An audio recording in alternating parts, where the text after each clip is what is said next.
नमस्कार बालमित्रांनो, माझे नाव साक्षी दिलीप कर. मी इयत्ता 7वी मध्ये शिकते, तुकडी ब. मी आज तुम्हाला संविधान दिनाविषयी काही 2-3 शब्द सांगत आहे. ते तुम्ही शांततेने ऐकावे अशी माझी नम्र विनंती. आपल्या देशात सर्वत्र संविधान दिन साजरा केला जातो. आपण दरवर्षी 26 नोव्हेंबर हा दिवस संविधान दिन म्हणून साजरा केला जातो.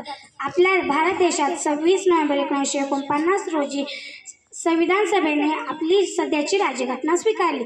भारतातील विविध धर्म आणि जात आणि 140 कोटी लोकसंख्येला एक देश म्हणून एकत्रित करणारी ही राज्यघटना आहे.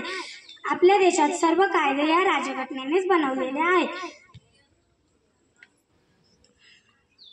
शिवाय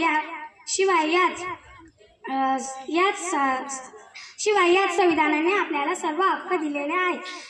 या अंतर्गत संविधान, उच्च न्यायालय, सर्वोच्च न्यायालय, राज्य विधिमंडळ, संसद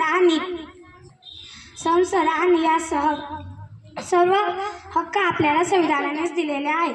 न्याय हक्क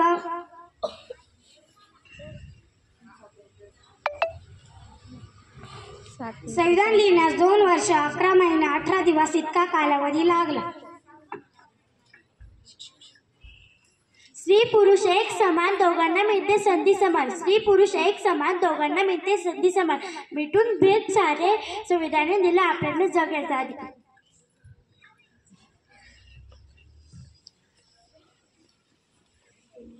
न्याय हक्क, समता, विचारांची स्वातंत्र्यता, संविधानाने साधली विविधतेत एकता. बोलण्याची संधी नव्हती, विचारांवर बंदी होती. बोलण्याची संधी नव्हती, विचारांवर बंदी होती. संविधानामुळे जेथे होती रात्र तेथे झाला उषःकाल.